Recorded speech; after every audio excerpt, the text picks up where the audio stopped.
exciting episode of Point and Drink Adventure. With me, as always, is the lovely Pam and myself, who is clearly underdressed for this lovely occasion. Happy holidays, Pam. What are we dressed up for? Happy holidays, Michelle. I just recorded, finally, my Bloodlines 2 review. So it took a bit to, get all in costume. So I was like, may as well stay in the costume for the next recording. Get some time out of it. Yeah, get some leverage, get some time. And then after this, we're also going to be watching some Interview with the Vampire. So you're just dressed for the occasion. Oh my God. Exactly. Yep. I had my little Christmas tree in frame when I recorded and Cute. I love it. Well, you look fabulous, gorgeous. I love the pearls, love the veil. I love everything. The lipstick color. Oh, I feel like such a slob in my big sweater. You look nice, though.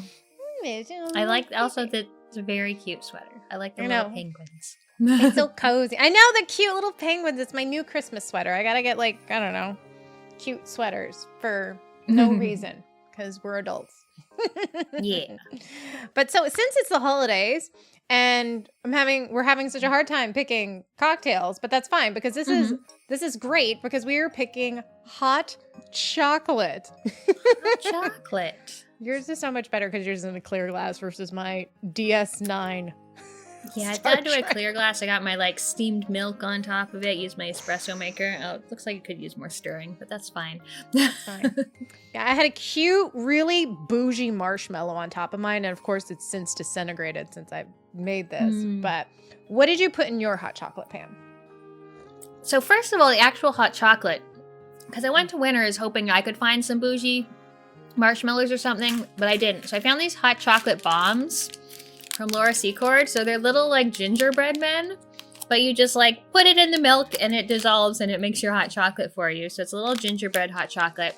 And I put some vodka and some Kahlua in here. Nice. Yes. Delicious. What's in yours? I found some bougie ones. I found a little can, it's a little tin, and it's après-ski.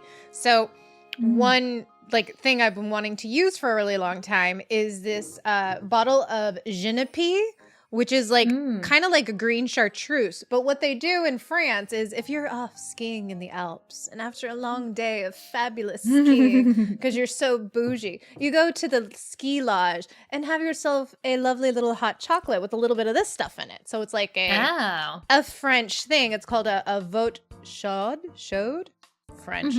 But it's supposed to be used like green chartreuse, but nobody has that much money to afford that much chartreuse in these things. So Genepi, which is way less than that, and it's delicious. It's minty and mentholy, and then I put my little bougie marshmallow that has little bits of peppermint in it, so it's super pepperminty. I like peppermint with hot chocolate. Yeah, if I had peppermint syrup too, I'd just be dousing that shit in here. I love it. Yeah, hot chocolate. Do you have hot chocolate a lot? I don't feel like I do, ever.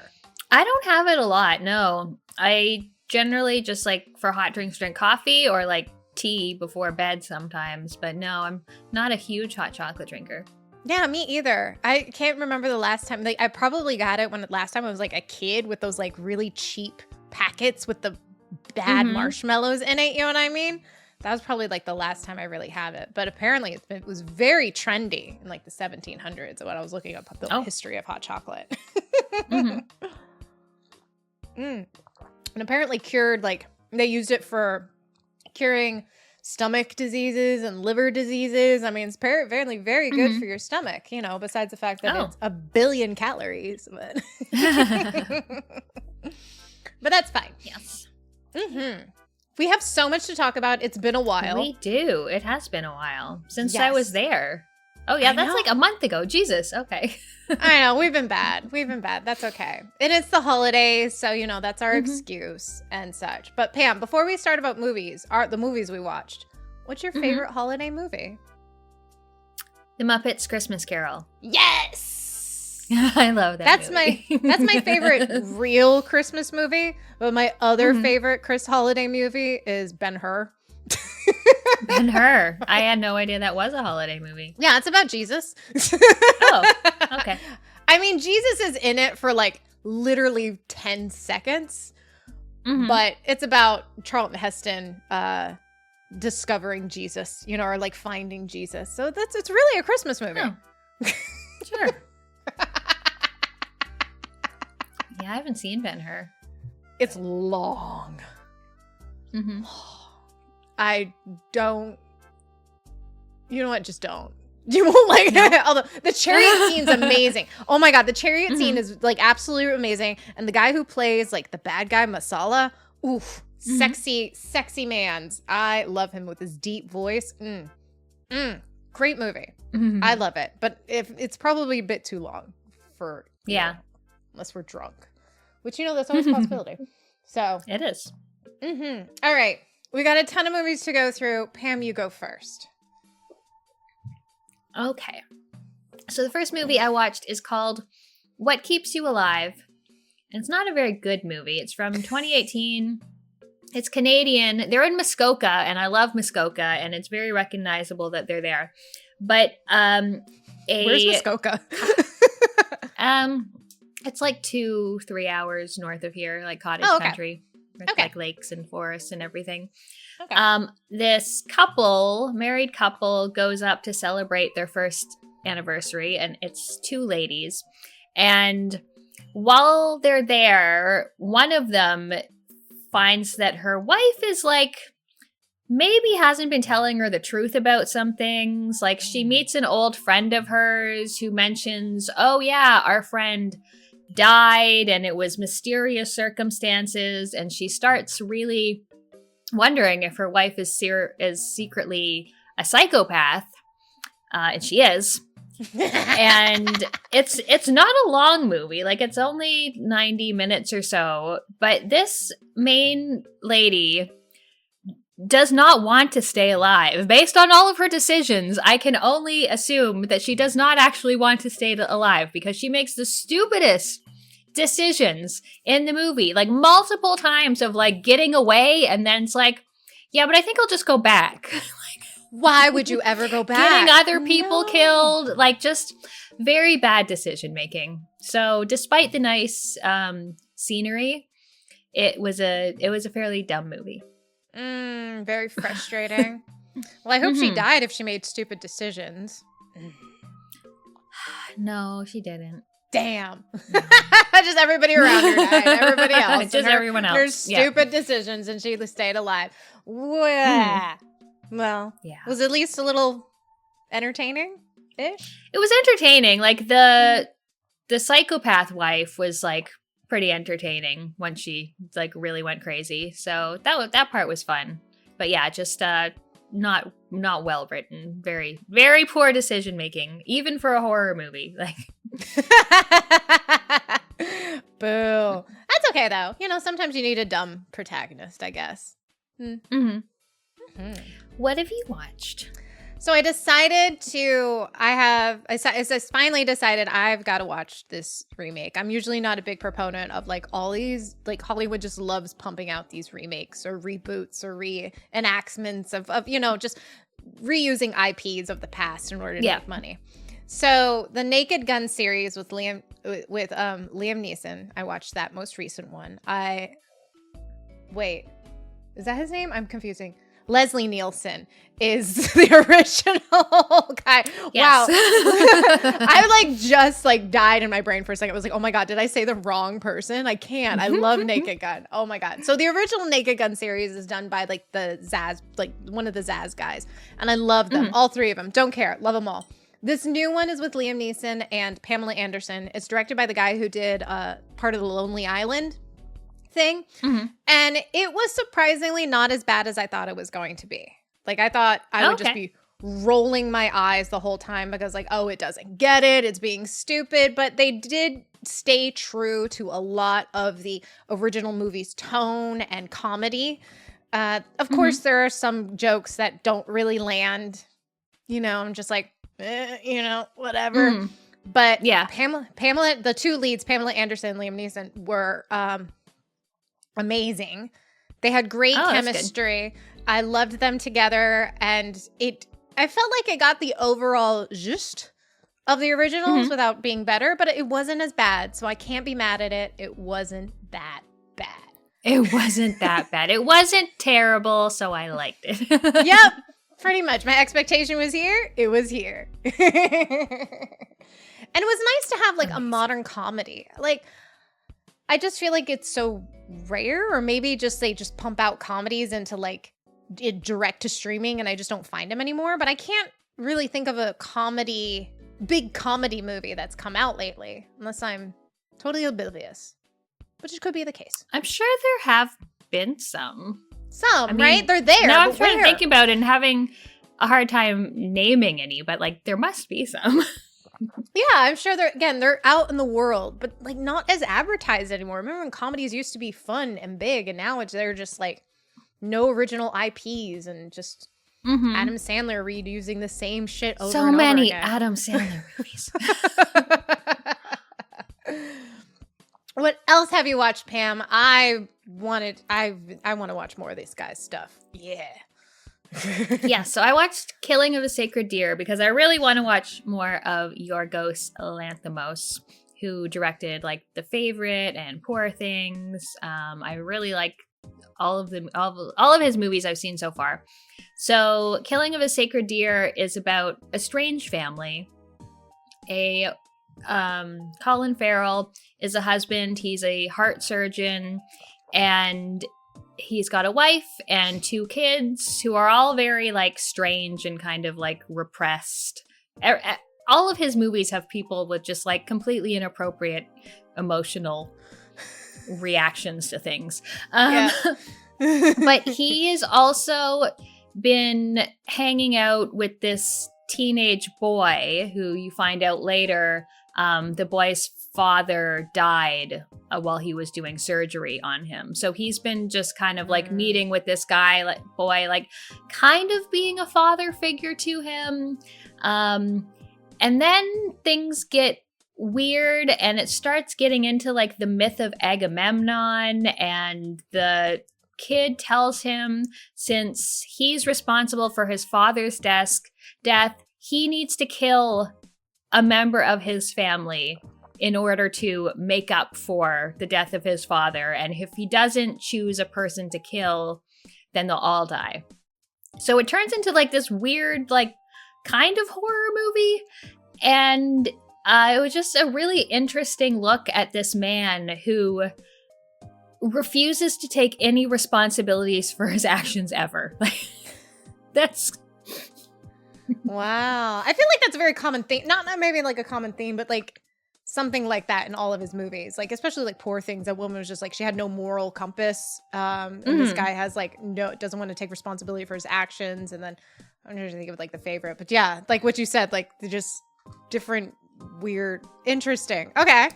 Sorry, keep going. No, I mean that's basically it. So it's very interesting, like it's very tense all the way throughout. The family is strange. The kid who's like the kind of adoptive son who then threatens them is very creepy. So where would Alicia it rank Silverstone's in it? Oh, she is as his mom, yeah, who's also a very strange woman. I would put it honestly probably last of the ones that I've seen. But still good. Like, yeah. But yeah, it would be under Poor Things, The Favorite, The Lobster. But it was still interesting. Just very strange. That's good. Strange man. Strange movies. Yeah, but I feel like it's good though. I mean, like, they're strange, but they're good. You know, like, none of them are bad. Like, you know, some directors have bad movies. Like they make their big movie and then they have their bullshit movie after that because they have the blank paycheck one and they just do a bad movie. Yeah. He hasn't a bad movie. Good for him. Love it. Oh, I have to see the new one of his. Begonia? Yeah, I want to see that one too. Yeah, let me see that one. Cool. Yeah. Hey.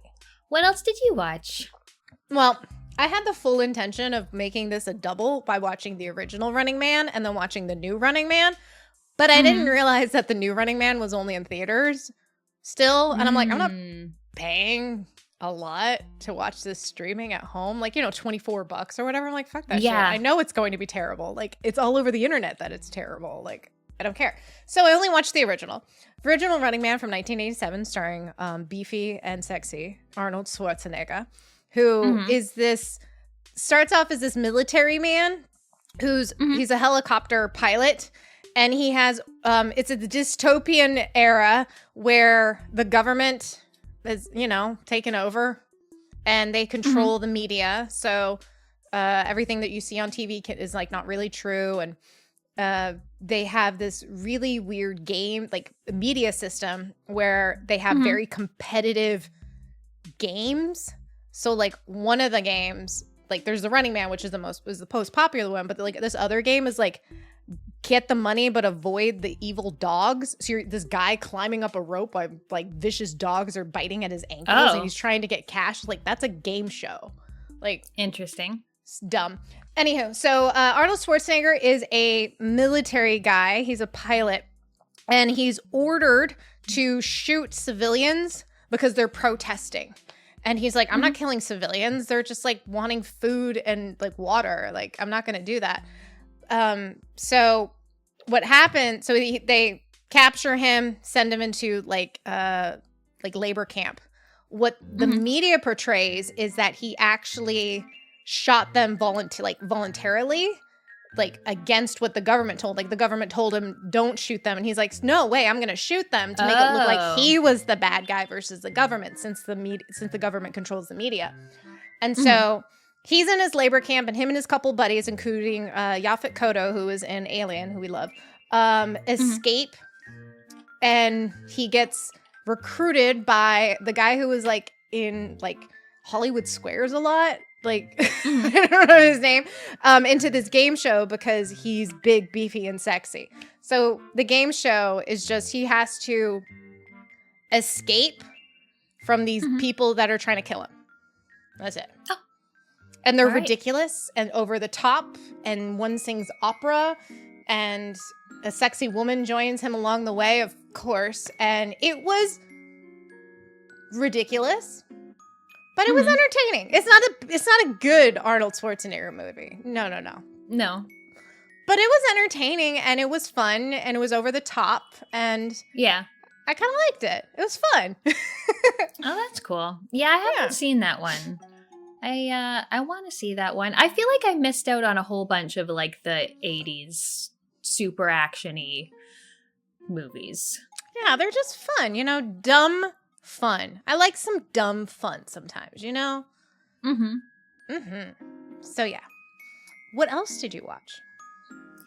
So every time I hear about The Running Man, because I saw it on your list and then Matt was talking about it last week, I think of The Long Walk. I just confuse the two. They're both based on Stephen King books, so that's part of it. And then just walk, running, I don't know. I confuse the two all the time. But I saw this and I was like, I want to watch The Long Walk, because they just put out The Long Walk movie. I think they made it before, but it was just like a one that came out this year. It's another kind of dystopia movie. It doesn't get into exactly what the dystopia is, other than most people are very, very poor. But there's this competition called The Long Walk, and teenage boys, I think they have to be 18, can volunteer to do this long walk. And there's a certain amount of them that they start with. And they have to walk either 3 or 4 miles an hour, basically until there's one man left standing. Like if you slow down, if you stop, if you leave the course, you get warnings, and then the soldiers shoot you in the head.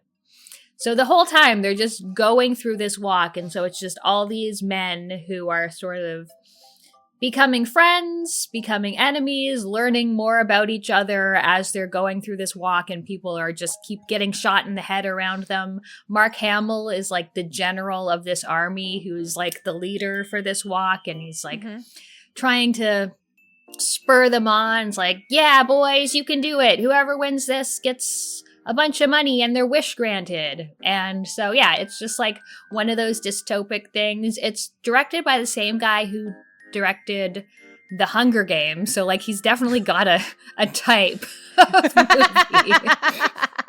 He's got a type. Yeah. That's funny. Oh it was good. Other than Mark Hamill, I didn't know any of the actors in the movie. But it's just like, I don't know, it's got that kind of cozy Stephen King feeling of like these dudes building relationships before all but one of them die. Yeah, it's funny because that competition thing is very similar to The Running Man, and I didn't realize that was also Stephen King. Look at me doing my research. Not at all. But cool. Oh, when was this made? Like, you said Mark Hamill in The Hunger Game. This year? Yeah, this year. Oh. Yeah. Oh. All right, then. That's another reason why I get confused, because they put out The Long Walk and then another Running Man this year. Oh. I didn't even realize. Okay. Cool. Fun. Yeah. I love it. What else did you watch? So now I'm going to go, the next two I won't talk about at the same time, but I'll talk. They're food movies. I got obsessed with food movies. So I watched Tampopo, which is a very famous Japanese movie from 1985. The director is Juzo Itame, which, fun little fact, he might have been killed by the Yakuza. It's speculated. Oh. The Yakuza murdered him in like the 1990s, like the late 1990s, whatever. Anyhow, this is 1985. His wife/partner, maybe, stars in a lot of his movies, and she is the titular character in this movie, Tampopo. And she is the owner of this tiny little ramen shop in Japan. And the movie starts off, it's a rainy night, and these two truck drivers stop in front of her ramen shop. They see some kid getting beat up in front of the ramen shop. They save the kid, they bring him inside, and the ramen shop is just like dingy. She's making bad ramen. They get into a fight.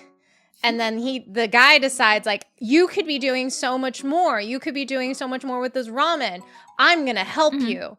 And he says, like, I could help you. And then she comes in like, you need to help me. So I will do everything I can to train. So the rest of the movie is fucking adorable, with lots of like, montages of her training, him training her.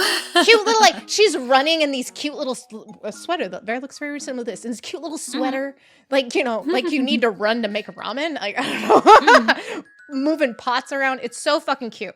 But what makes this movie very interesting is between all of this fun montaging of getting better at making ramen, there's inner cuts of the people around them. So it's more like a slice of life kind of movie.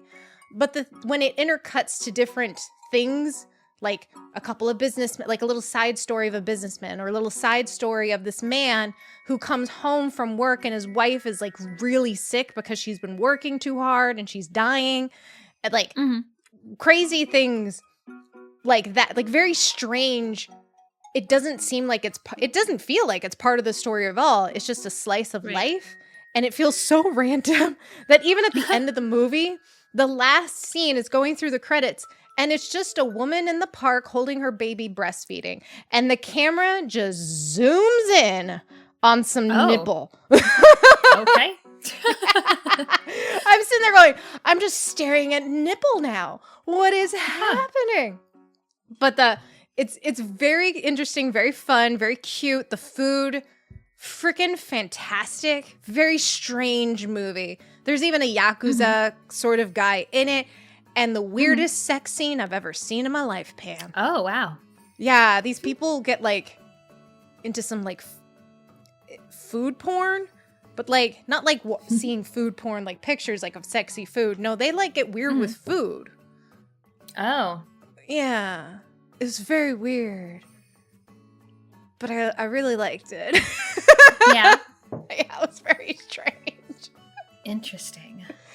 Was there a lot of focus like on the actual food? Like, did you see the food a lot? Oh yeah. Yeah. You saw them making the ramen a lot, and then they go through this process. You have to smell it first. You have to look at the noodles, appreciate the noodles, and it shows the noodles. noodles and like then you do that. Like there's a ritual that you had to do to eat ramen the proper way. But yeah, there was a lot of them eating. It was a very nice movie. Very nice. Yeah. I liked it quite a bit. Yeah. That's nice. It's funny. I didn't know this was a food movie, but for some reason recently I've been thinking about that movie we watched, the French one, that was just 100% food porn. I don't remember what it was called, but I've been thinking like that was a nice movie. I liked that. That was a nice movie. Yeah, I forget what it was called too off the top of my head. But yeah, there's a couple of them because when I looked this movie up, I saw that this was the first movie that started a bunch of food movies. Another one that I will talk about after this. And then there's this other one called Babette's Feast that I also want to watch that is about this French woman that has to make this like 7-course meal. And I'm like, it's like that movie we watched. Oh my God. So I want to watch it. Maybe we'll watch it together since we watched that other food movie. That was just so nice. Yeah. That's nice. What else you watch? So I watched a movie called Stay, which is from 2005. It stars Ewan McGregor and Naomi Watts. And Ewan McGregor is a psychiatrist, and he has to fill in for one of his co-workers, and he is visited by Ryan Gosling, who's like, I think a teenager, like an old teenager at this point. And he says that he's going to kill himself. And so Ewan McGregor gets very like concerned. He like starts doing weird shit, like not just trying to help the guy in therapy, but like going out and trying to find like his parents and talking to his parents. Although the kid says that his parents are dead. So it's like, who is he talking to? But he just keeps finding all of these people related to this guy, and nothing quite makes sense. It's like he's kind of losing his mind. Reality is beginning to kind of crumble around him. And this is like such a 2000s movies. I swear to God, the transitions in this movie were so fancy. Like every single scene transition was just one scene like melding into another and like whoosh, whoosh, whoosh. And it was kind of funny. Like it was a little bit over the top, but also like, yeah, that's kind of cool. And it also had one of those casts where every single time a character popped up, you'd be like, I know them. I know them. I know them. It's like watching Ocean's 11 or something. I'm like, I recognize you. Remember, I recognize you. Like, yeah. Mm-hmm. Interesting. I had not heard of this before. Yeah, it kind of a little Lynchian. Like it reminded me of Lost Highway in a lot of ways. But yeah, it was fun. Good. Fun. And was Ryan Gosling really young and cute? He was very young, yes. And you're like, he was young. Mm-hmm. Not cute yet. He was just young. I mean, he was cute enough, but he was just a little baby. Oh, poor little baby. Oh, cute. What else did you watch? So my other food movie is The Big Night, which was it's the directorial debut of Stanley Tucci, who also wrote and directed this. Maybe even produced, maybe executive produced. I mean, they all executive produced. But so this is from 1996.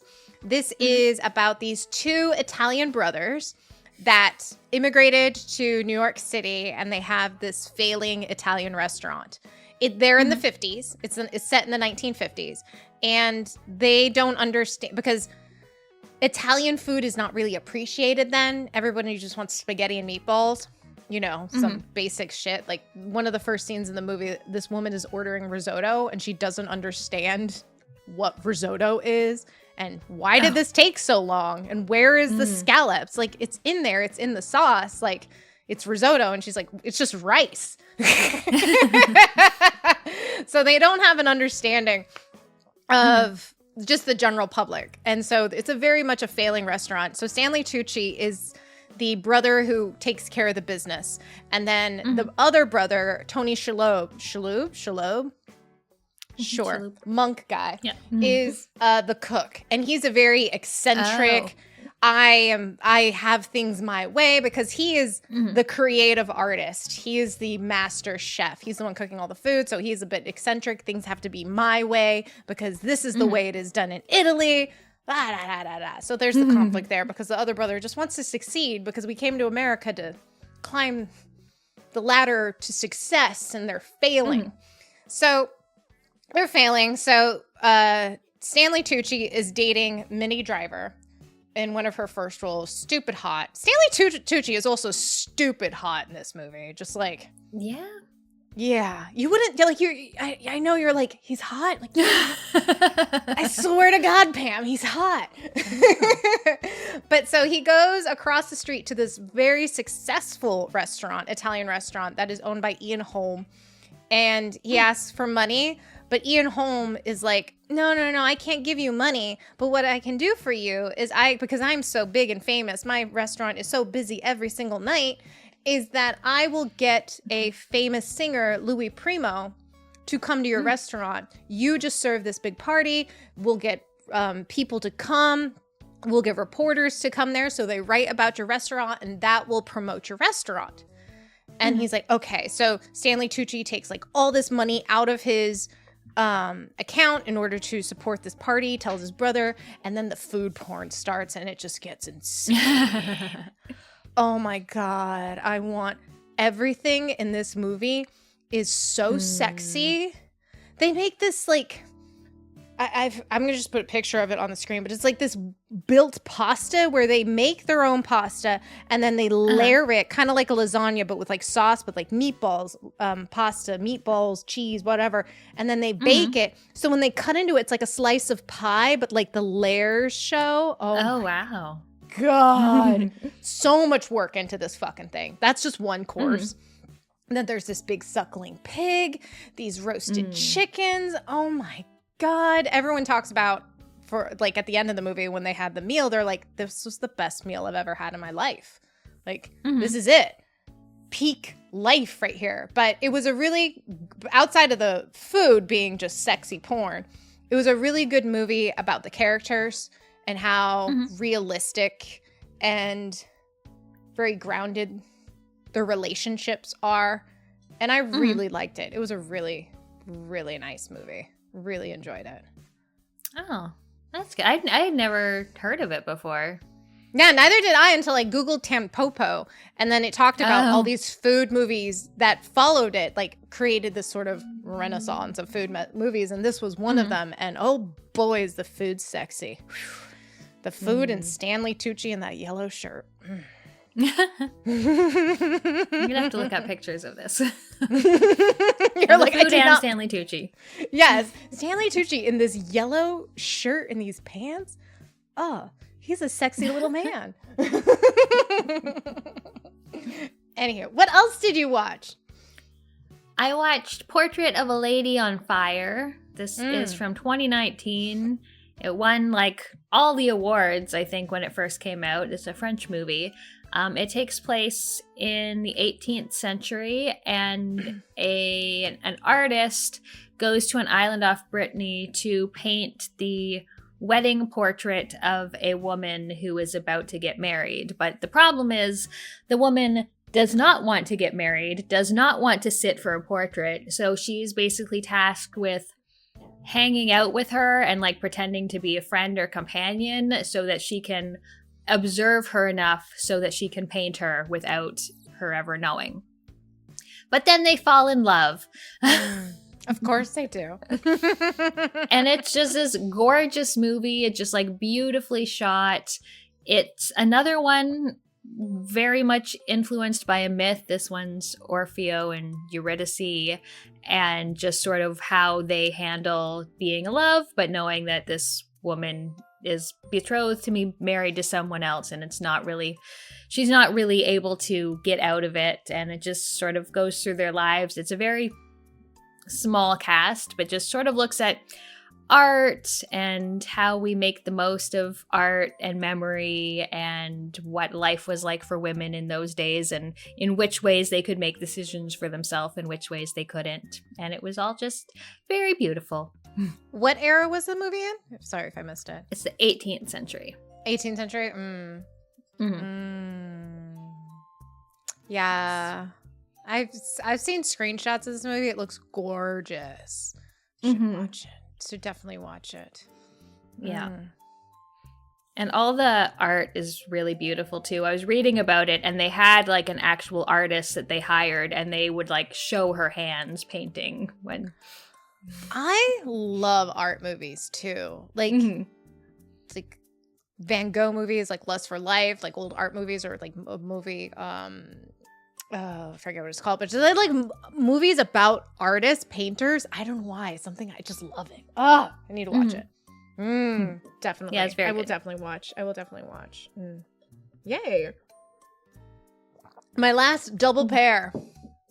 I put these double feature. I'm putting these together just because they're both about Vikings, even though one of them just is not the title. Is not called the Vikings, but the first movie is called The Vikings. From 1958, starring Tony Curtis and Kirk Douglas. Yes, it's very star-studded. Kirk Douglas actually wanted to do this movie because he produced this movie, or like did it through his production company, because he wanted to make a movie about Vikings and star in it. Like, he just likes Vikings.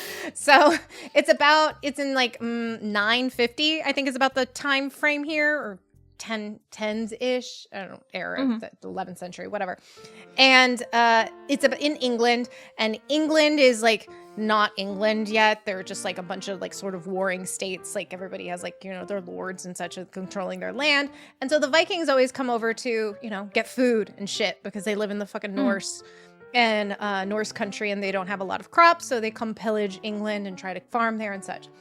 So there's a woman who's a queen, and she is in camp with her husband, who's the king, and he gets killed, and she gets raped by one of the main big Vikings, Ragnarok, who's played by Ernest Borgnine.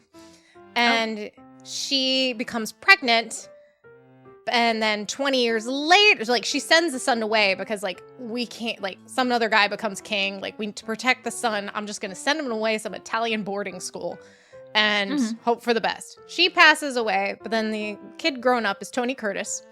And he gets captured by Vikings, by Ragnarok, and his son, who's Tony Curtis.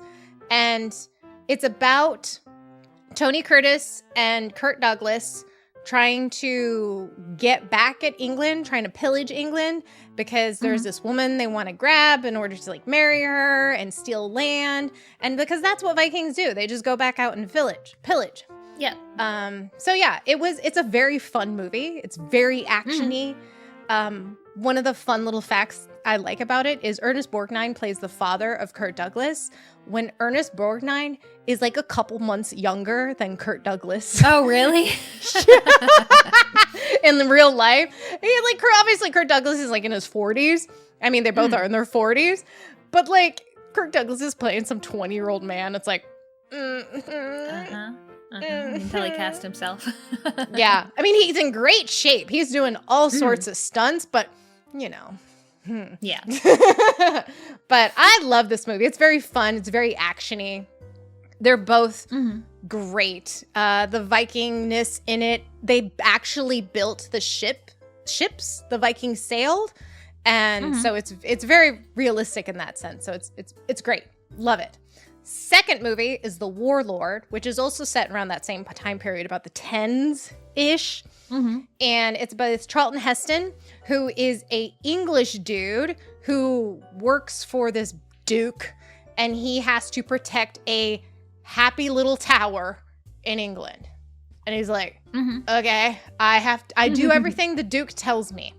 And he has, I call it the Michelle haircut, because if I do this and like this, they all have this bowl haircut.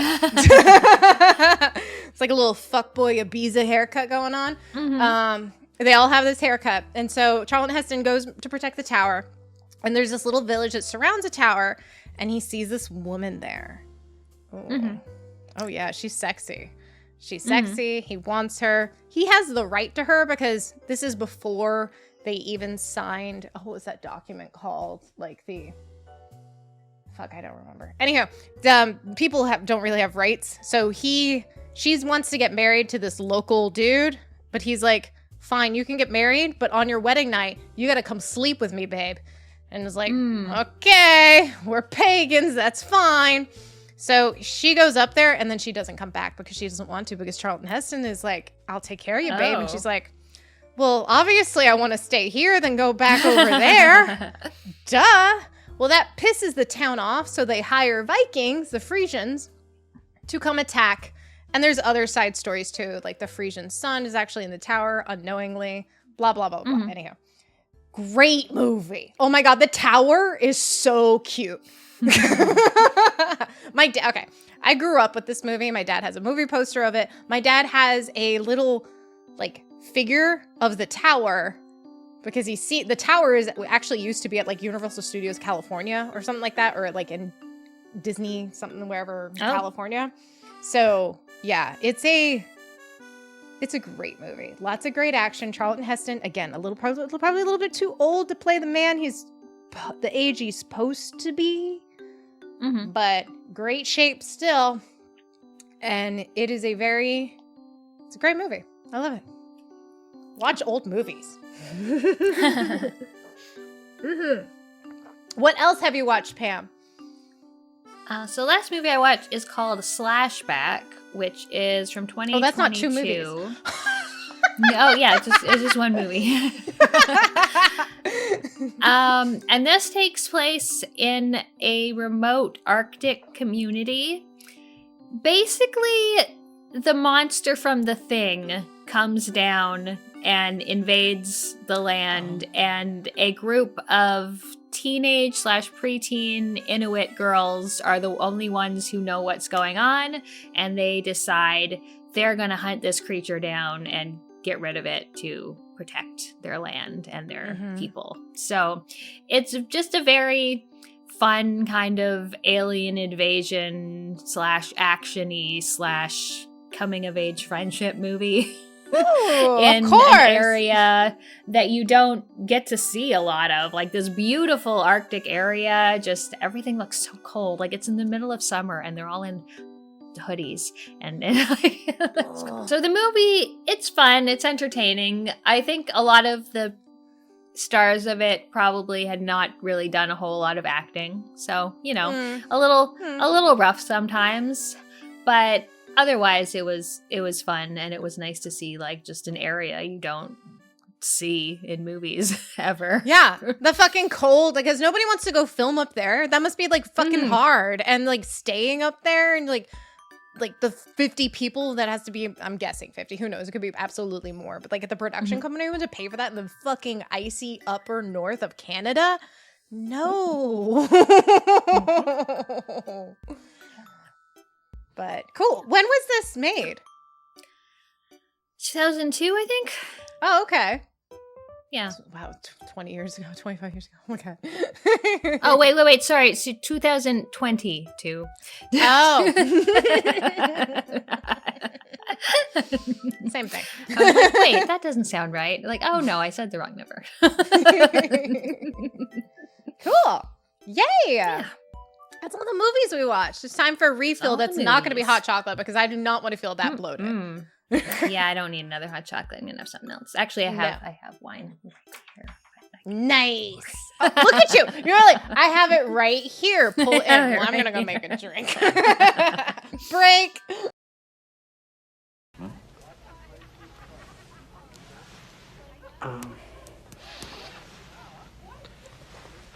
Maybe too hot still. Huh? No, we have to serve now. I mean... Okay. Okay, Pam, you're so going first with games because you have a billion of them, of course. A billion games. All right, so the first game I played is called The Seance of Blake Manor. This is a 2025 release, came out a couple months ago. And in this game, you play a detective in Ireland. He's been hired to go track down this lady, Evelyn Dean, who's disappeared, and she has disappeared at this big manor where they're about to host a seance.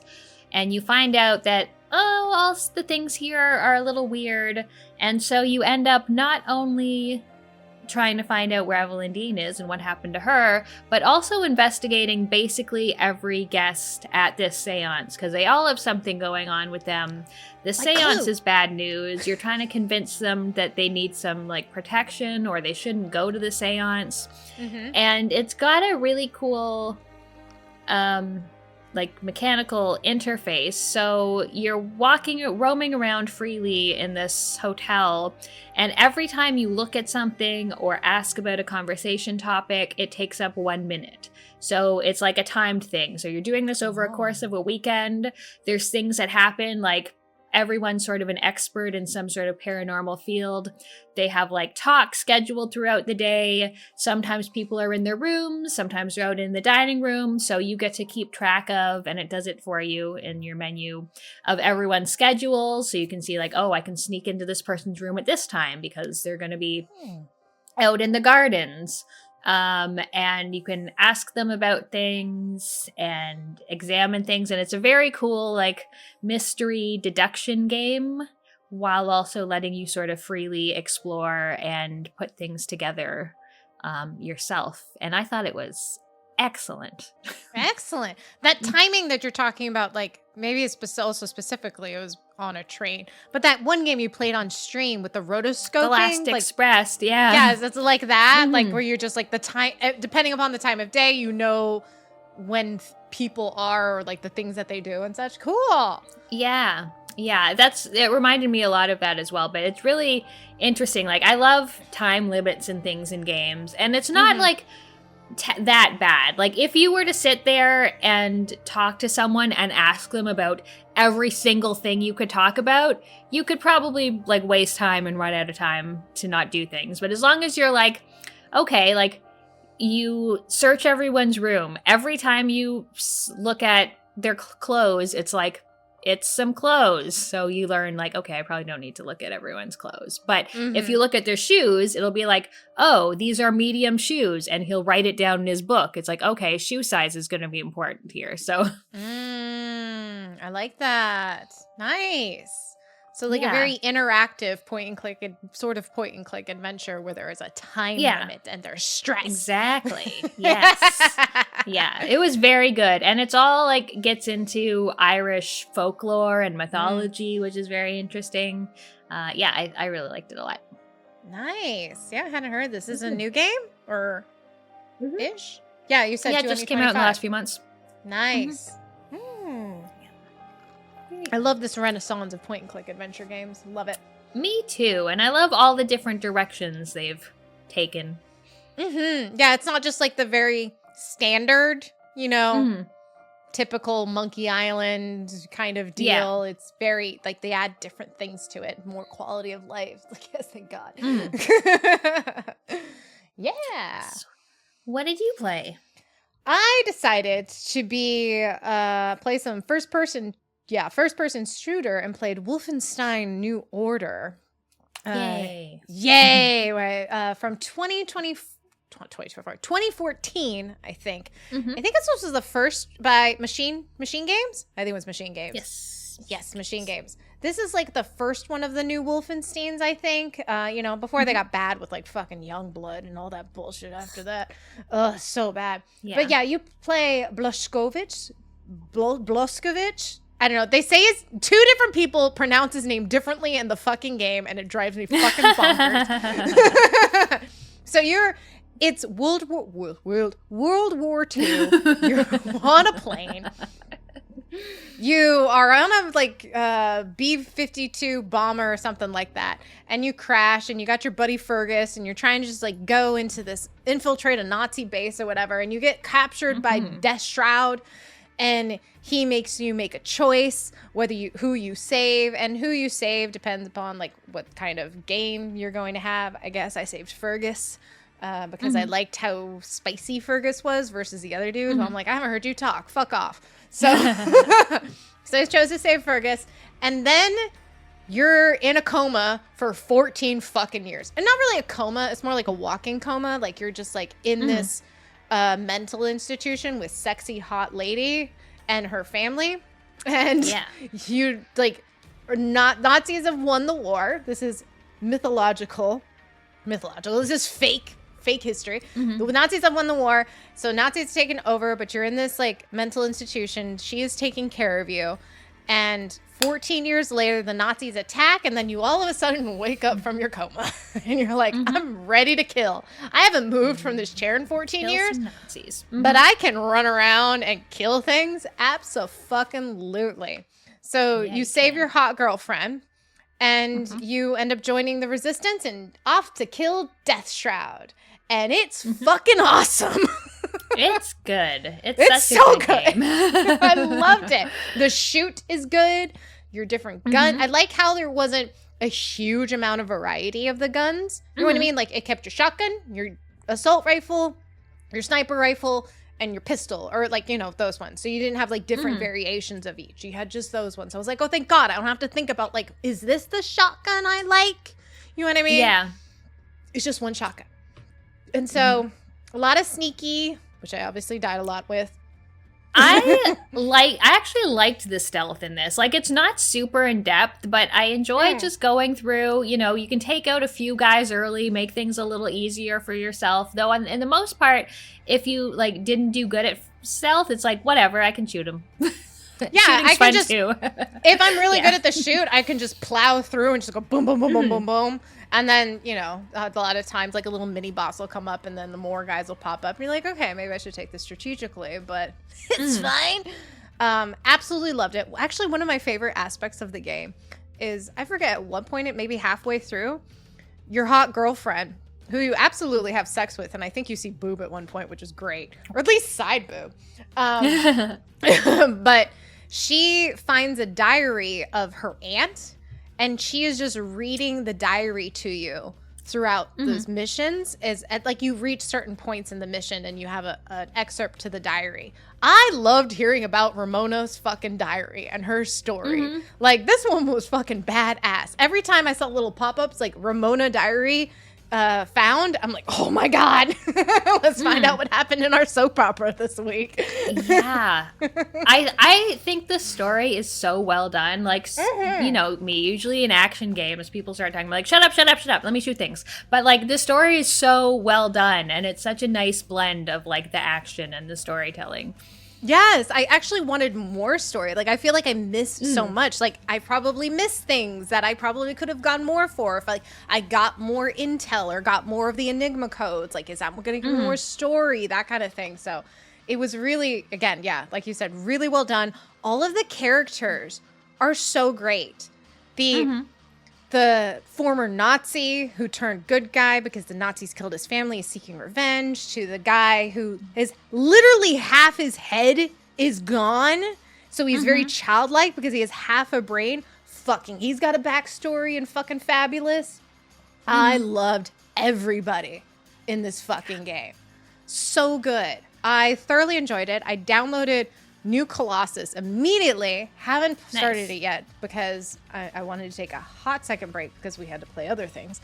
But yeah, I definitely want to play New Colossus because I was like, this is fucking fun. I love killing Nazis. It's so good. Also, the expansion for New Order, the Old Blood, it's more action-y, and there's Nazi zombies in it. I love zombies. I love Nazi zombies. I just want to kill them all. I can't wait. So good. Great game. God, I wish they would make more co-op games. Yeah, except not bad co-op. Like, just a nice little co-op campaign. Not a nonsense live service bullshit randomly generated trash fire. Yep.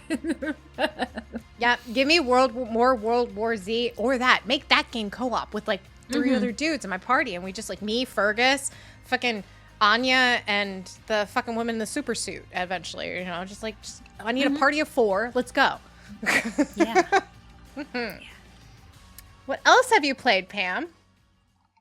So I played Look Outside. Did you talk about Look Outside already? I talked about Look Outside, but we can talk about your perspective of Look Outside, because I know mine, I didn't go very far because I stopped, so I didn't complete the game. You actually completed the game, so.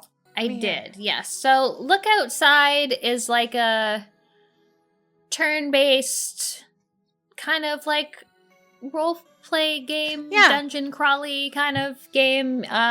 It's very cosmic horror. Some being, the stranger, has appeared outside and you're not supposed to look outside or else you'll go crazy / be physically altered. You'll be altered in a bunch of ways that are bad. So you're a guy in an apartment building.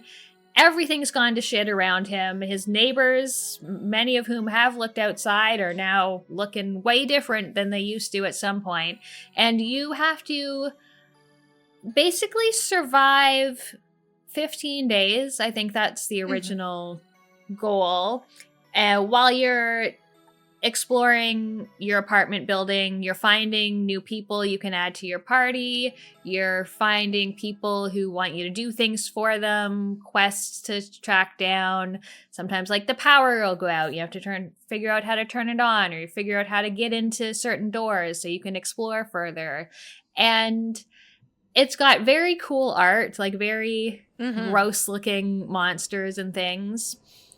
And I like the story and I like exploring the apartment building.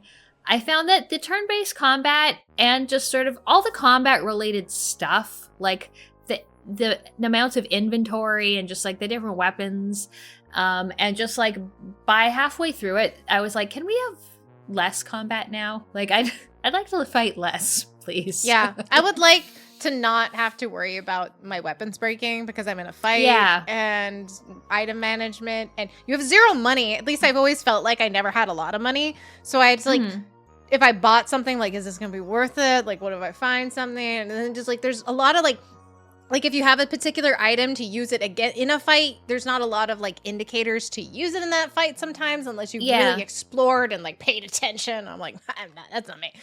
So yeah, I agree. The atmosphere, the environment, and the story is much more interesting than the fighting itself, for sure. Yeah. Besides the art. The art was like peak. The art's beautiful. Like, yeah, the art is very cool. I really liked exploring the apartment and like meeting all of these new characters and like doing their weird quests and things and finding the new locations, even though the combat did kind of wear on me after a little while. But I liked it. I got one ending and then I even went back because I had previous saves and tried for a few extra endings as well. So yeah, I liked it. Yeah, good. Did you get a good ending or a bad ending? The first time it was a bad ending.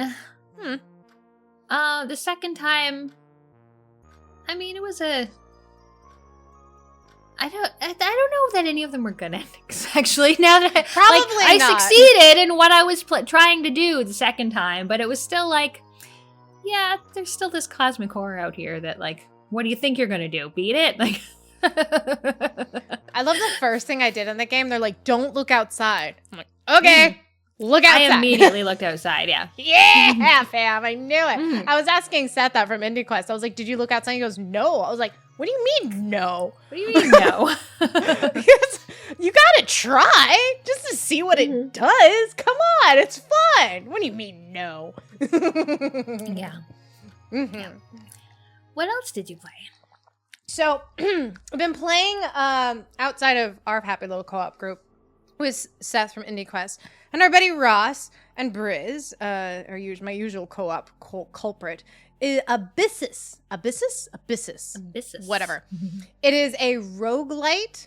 I say it wrong all the time, whether or not it, but you are underwater people. You got cute little like underwater helmets and stuff. And it's a first-person shooter roguelite. So you go into the abyss, and each level has 4 levels within it. A mini boss and a final boss before you go deeper into the abyss. And at the 14th level, that's where you fight the final boss. And if you die, you get all these things so you can level yourself up. And then you just go back in. You know, that kind of deal. So, it's fun. Yeah. It's like the other game we're going to talk about here in a second. But much more smooth moving. The shoot is really good. You can find weapons, so there's like lots of little hidden secrets. Kind of like, it very much reminds me of Remnant 2 if Remnant 2 was a roguelite. You know what I mean? Oh, okay. Less guns. I mean, less variety of guns, but that same kind of shoot, that same kind of gameplay. You go into a room, you fight all the things. You go into the next room. Before that room, you can pick your like, what is it? Buffs. Like if I want lightning, or if I want dark, or if I want these cute little ghosty dudes. Whenever I hit my primary weapon, they go wee out of my weapon and go attack the thing. It's very cute. So there's a lot of different variety, and it's what I like. It's very easy to understand what the buffs are versus the other game we're going to talk about. So like if I'm going to go straight for like straight freeze. So if I have a lot of frost stuff, it's like, you know that it's a frost thing. And so then whenever you select it, for that run, if I select it like frost for my primary, that means that's what it is for my primary. And then you have your secondary weapon and then your abilities. So really you have 3 choices. Well, once you choose them, then those ones are set. And then there's other like things like outside of that, but those are your 3 main ones. And so then you can also choose different abilities whenever you find them, depending upon like if you found a secret or if you beat a certain thing or that kind of stuff. So it's very fun, lots of repellability, very smooth shoot, very satisfying. I really enjoyed it. It was great. Oh, nice. Tons of fun co-op. If this was on Xbox, we would totally be playing it. It might be on Xbox. I have no fucking idea. That's fun. How long did it take you, do you think, to like beat a run? To beat a run, I think it took us 3 sessions. I think on the 3rd session we beat it. So there's you feel a lot of progression. Like, that's what I also like about, like, whenever you finish a run, you go to your skill tree. And then you can use points that you got from, I think they're soul fractures, into your skill tree in order to upgrade yourself. And then when you upgrade yourself, that includes, like, not only, like, oh, I get a little bit stronger, I do this, but, like, I'll have a healing station whenever I hit this level, or I'll have a forge whenever I hit this level. So you can also include that into your playthrough. And what's nice is, like, if I put, like, I want a healing station on this level, it's for everybody. So not everybody has to get that thing specifically. They can focus on other things, and I can just get that for everybody, like a team player. And then the other person can get the forge, so they won't have to waste soul points for that. So it's nice. Nice. That sounds fun. I really enjoyed it. It was a lot of fun. Pushing my chair. Lily, she loves like getting right underneath the chair. Yeah. It's like my space. Meh. Okay. This is not where you go. This is not where dogs go. You're so bad.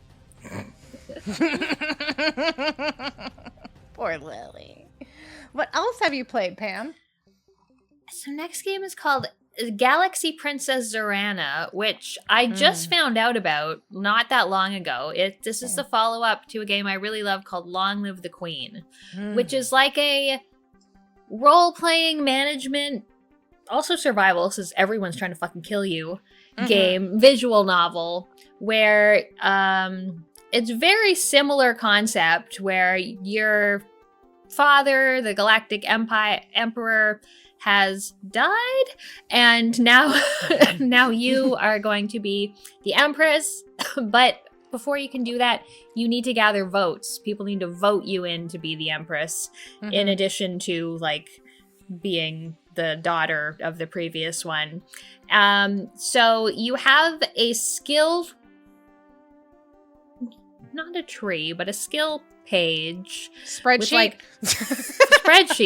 with like 40 different skills, like empathy, swords, laser beams, spaceship driving, survival, military history, like just all sorts of shit that you need to be able to figure out. And so each day you can like socialize with people, like ask them to vote for you, try to blackmail them, figure out what their deal is. You get to learn, so you get to pick 2 of these skills to like increase at some point, and you're going around the galaxy trying to gather votes and trying to not be killed by your enemies. And it's I liked it. I played through it a few times, but I had to cheat because the in-game tracking of things isn't great, or isn't there at all, really. So you can, you're on day 2, you go to this planet, you've put all of your points in, I don't know, survival, because I don't know, what the hell am I going to just have to do next? No one knows. I have to experience it to see it. But then, someone comes and shoots you in a spaceship, and you failed all these spaceship checks, so that's why you died. So you either, as far as I can see, the only thing you can do is like trial and error and like really good note taking, or rely on someone else's trial and error and look up a guide. But when I played it, I did look up like, here's the good ending, and I like took it halfway. I think the whole game is 45 days or something. I took it to like day 20, and I was like, okay, this has given me a start. Now I'll put the guide away and like do my own thing and see what happens. And so I didn't get the good ending, but I did survive until the end at least. But I like those kind of spreadsheety survival games, even though I really wish there was an easier way to sort of track what was coming, like upcoming events, track like who's a good advisor for different things. I did find Long Live the Queen was like that for me for my first number of runs. Like I died a lot. Like I just would like go to day 4, die, go to day 5, die this way, die because you get stabbed, die because you get poisoned. Yeah, same. I played both those. I love Long Live the Queen. I played like 10 hours of Long Live the Queen just over and over and over again. Absolutely loved it. So I was just super excited whenever I heard about this as well. And my biggest problem was, the biggest difference between this and Long Live the Queen is the voting system, the political aspect of it. Yeah. And it's so, again, like you said, it's so hard to keep track of who does what and who's good with what. And honestly, it's just like I feel like it's a crapshoot, because you can waste a turn investigating their background to see like, all right, what is this person actually good at? Because you got to figure that out. And then so I've wasted a turn doing that. And then either you talk to them or convince them, or they fucking hate you. And then they end up voting for some other douchebag anyways. But I never even got to the point where I got for them to vote. I was just trying to figure that out, because I would just die. I'd open my closet and I'd fucking die. And I was like, what? I mean, I did do that a lot in Long Live the Queen. But the way this one is set up for all your learnings is so much worse than Long Live the Queen. Like, it's so much bigger. And like the way to min-max yourself, like depending upon your mood, is what you're going to do best at whenever you're learning. Like if I'm confident, then I will do better at like, I don't know, rhetoric or something like that. I'll get bonus points. So I get more points into that. So then one turn into that rhetoric will get me 15 versus 10. So that gives me a higher chance of surviving whatever thing there is. So, but you only have 2 choices, because you can't just go from confident to fucking sad on a dime. You have to do bullshit to go around this like circle, this like kind of turntable thing. Whereas in Long Live the Queen, you could just go, you can pick openly, like I'll just go fight because I know that's gonna make me beefy, and then I can go focus on how my reflexes and be able to avoid things.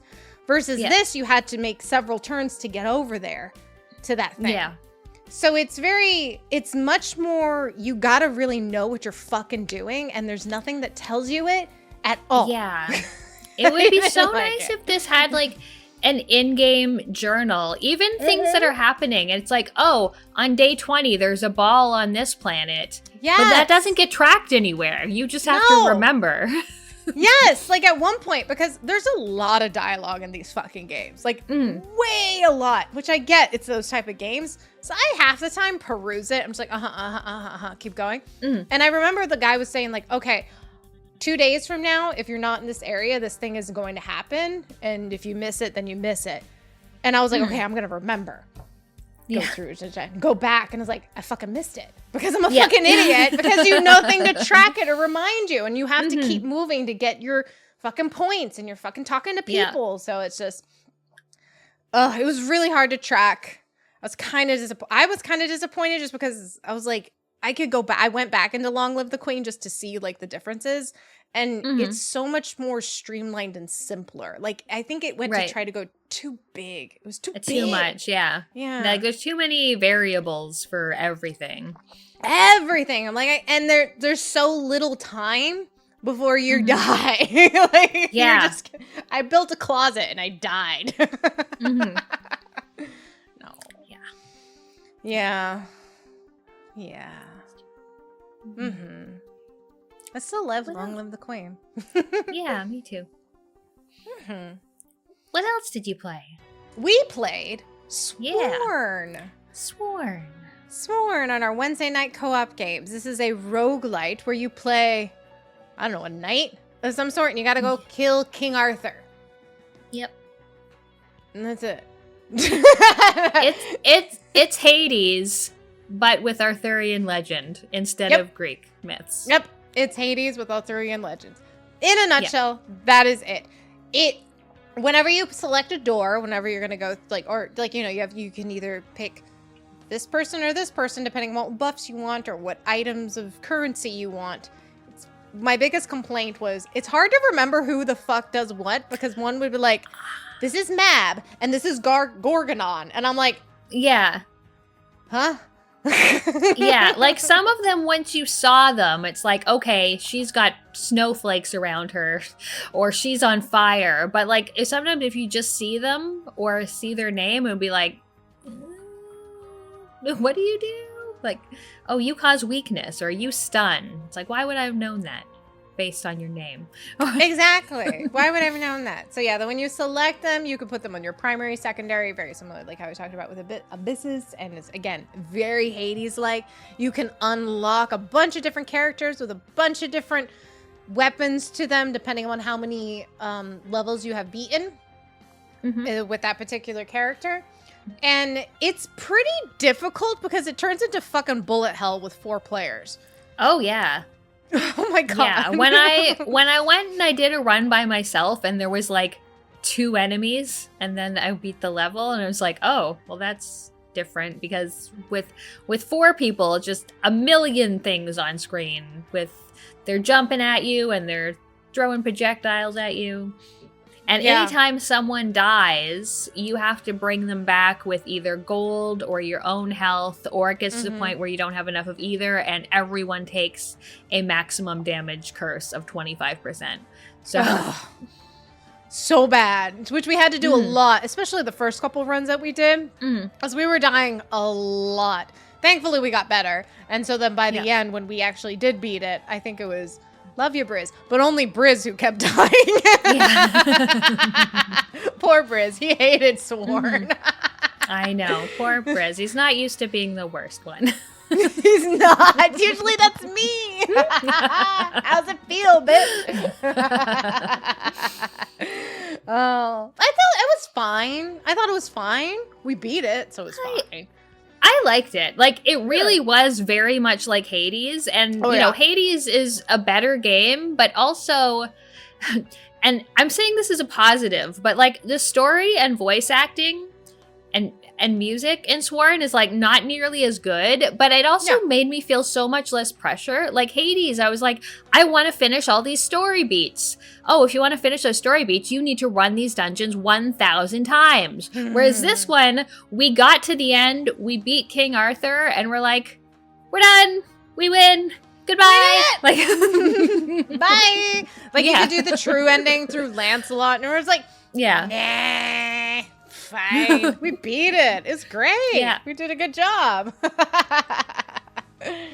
Yeah. I thought it was fun. I liked the different characters. I liked leveling things up. It was good. A bunch of different like things you can help build into the thing, like with a business or whatever. Like you go to what is it called? The little I get like make things cheaper at the fucking little side shops for everybody. Yeah. That kind of deal. You know, it's like nice things like that. I like doing those kind of things. But yeah, it was good. What else did we play? We play, Pam. We played Dispatch, which is another new game. It's very Telltale-y in terms of how the game goes. You play a superhero. He's not Iron Man. That's not his name. Mega Man. That's who he is. I was like, it's Mega Man. Yeah.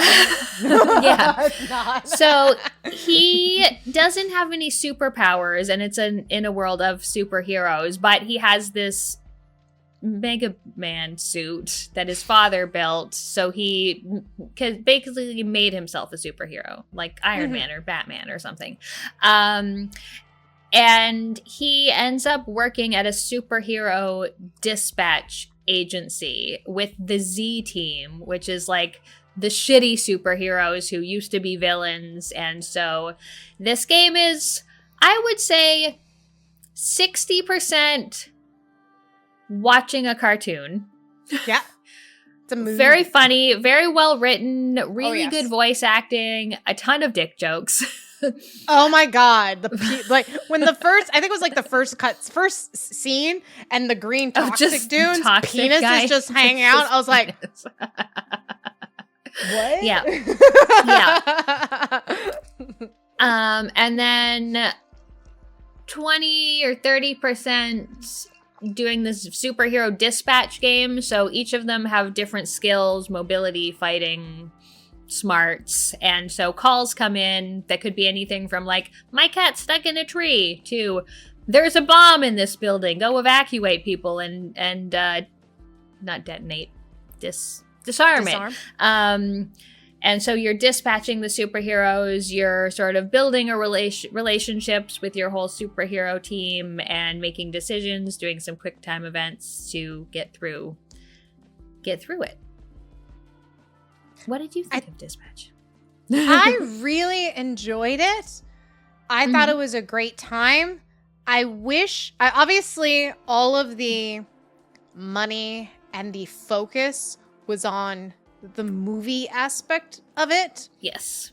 Absolutely, because when you get into the actual gameplay, it's pretty fucking simple and pretty like you're meant to fail at least like one or two missions, because the game's not going to let you 100% complete things, because you're just going to probably pick not the perfect person for it because they've off doing another thing. That's fine. But easily, like, I don't even know if it really has an impact on things, because I feel like most of the decisions you make result in the impacts. You know what I mean? Like in terms of the ending. Yeah, like I failed a bunch of times, and after a while I was like, does it matter if I fail these? It doesn't really seem to matter. I still hit like the max level of dispatcher through it. Yeah, I found like the dispatch game was all right. I like thought that was fine. I hated the hacking minigame. I didn't. Oh my god, that was fucking bullshit. Especially when it got towards the end, and then the fucking things are coming at you, and you're like this. You have to avoid them, but also get the thing. I was like, I fucking hate this hacking thing. It stresses me the fuck out. Hated it. And then even like you have the option to turn on quick time events or not. So I put them on because otherwise it's like you're just gonna sit here and watch it. But also every time a quick time came up, I was like, why do I have to do this? You're just sitting there with your controller, and just like sipping your drink, and all of a sudden, push A! I'm like, oh. Yeah. Because there's also a huge amount of time between the thing. Oh, yeah. It's not like, oh, you activated QuickTime events for these cutscenes. We're going to have them, you know, in a very set amount of time, so it feels like you're interacting. No, bitch. 15 minutes of doing this, and then all of a sudden you got to push a button. You're like, oh, fuck. Well, why? Why isn't it more balanced? Yeah. I had that. Yeah, I have this problem. I've had this problem with like Telltale games forever, and Telltale did not make it's by Ad Hoc Studios. But I will just like put my controller down and get distracted. I'll be drinking my drink, or I'll like be petting the dog, or I'll go like refill my water, and then I like miss a bunch of the decision points, and I was like, oh, did I do that? It's like, you let so-and-so do this. I'm like, did I let them do that? I don't remember being asked. Maybe I just wasn't there. I don't know. I wasn't there. Yeah. I mean, Yeah, the decision making and such. Yeah, I mean, honestly, I feel the same. Like, I probably just could have turned off the QuickTime just to enjoy it more because it's really good. It's really great just as a show. But then, yeah, I think it would have been a really good just like cartoon. Yeah, absolutely. But I really was hoping when I first got into the Dispatch, I was like, is this gonna be like Hostess game? Is this gonna be like Yakuza 0 Hostess game? And it wasn't. And I was like, no, I want it to be more like Hostess game. Like, give me more. Give me like, so I know more about like the stuff into the thing. I know. I wanted it to be more like Hostess game, and it was not. It was way too simple. It was way too not really interactive. You could fail all you fucking want. Who cares? Like, yeah. Still good, though. Still good. Don't get me wrong. Still good. Really enjoyed it. Blew through the fucking thing because the story is so me too. fucking good. And the voice acting's so fucking good. And I like how it was a mix of Critical Role and fucking YouTubers. Yeah. And Aaron loved Paul. it. And Aaron Paul. And Jeffrey Wright. Like, yeah. Which was great. I fucking loved it. Would love more games like this. Just refine the gameplay a little bit more. Yeah. And I'm there. A little more interesting, yeah. Yeah, for sure. Fucking loved it. Yeah, it's good. What was the last game you played, Pam? The last game I played, I just played this on stream last Sunday. Another new game. Oh. It's called Strange Jigsaws. And so it's basically a game about jigsaw puzzles, but they're very strange jigsaw puzzles. So you're kind of thinking outside the box. It's not just like putting a jigsaw puzzle together, but it's like knowing what to click on and what to rotate and like looking at the instructions you're given and realizing exactly what it's asking of you. Very cute, very like a little meta, and it's like, the Jigsawverse is going to come to an end and you need to save it, and just solving all of these various puzzles, going from screen to screen, dragging elements from one puzzle into the next. And it was just really fun. It was like maybe 2-3 hours for the whole game. But yeah, it was nice. It was just a nice little puzzler that was very satisfying. Nothing was like overly difficult, but it still made me feel clever when I would figure something out. So I love that. I love it when a puzzle game does that and it's not too long. Oh man, I hate it when a puzzle game is 8 hours long. Oh no. Yeah, it was very fun. Good. Yay, and you played that on stream. I missed that. I'm sorry. I did, That's yes. That's okay. That's okay. I played most of it, and then I finished it on my own. So, nice. Yay. Yeah. Well, I don't really have any pickups. Do you have any pickups? I don't have any pickups. Yeah, it's before the holidays, so all my pickups will be after the holidays whenever I get presents from peoples. I already saw a couple under the tree. That's fun. I'm excited. Get some fun new vinyl. Maybe little kitty big city vinyl. I don't know. We'll see. Oh. I love that game with Little Black Cat. That was a cute game. I like that game. It was a cute game. I don't remember the fucking music at all. Who cares? It doesn't matter. But that's a podcast. Thank you all for listening. If you'd like to talk to us, leave us a comment on the YouTube videos. Hopefully this will be out before the holidays. If it's not, then I hope you have a happy holidays. But yeah, we have other podcasts too. Talk about those. Yeah, if you like what you heard here and want to check out some other fun podcasts, you can go to polymedianetwork.com. We've got tons of podcasts on video games, on movies, on Goosebump books, on indie games. And if you want to support the whole network of podcasts, you can check out the Polymedia Patreon. Yeah. Join the Discord for like $1 or something stupid like that. Like ridiculously cheap. I think it might have gone up from $1, maybe. But yeah, you can join the Discord. You can get early episodes of stuff. Not this. No. But other stuff. Because I don't give a shit about that. I'm just like, that's way too much work to do it before and then release it the first. And then no. When I'm done, it goes out and I'm like, it goes. oh, Yeah. I did it. I edited an hour and a half. I'm good. I never want to. Yep. We're fine. So yeah. Drink well, my friends. We're gonna watch some sexy vampires because Pam is totally dressed for the mood. I'm so excited. We're gonna watch some, also just some like vampire trauma coming up, but I'm so excited. Yes. all right. Drink well. Bye bye.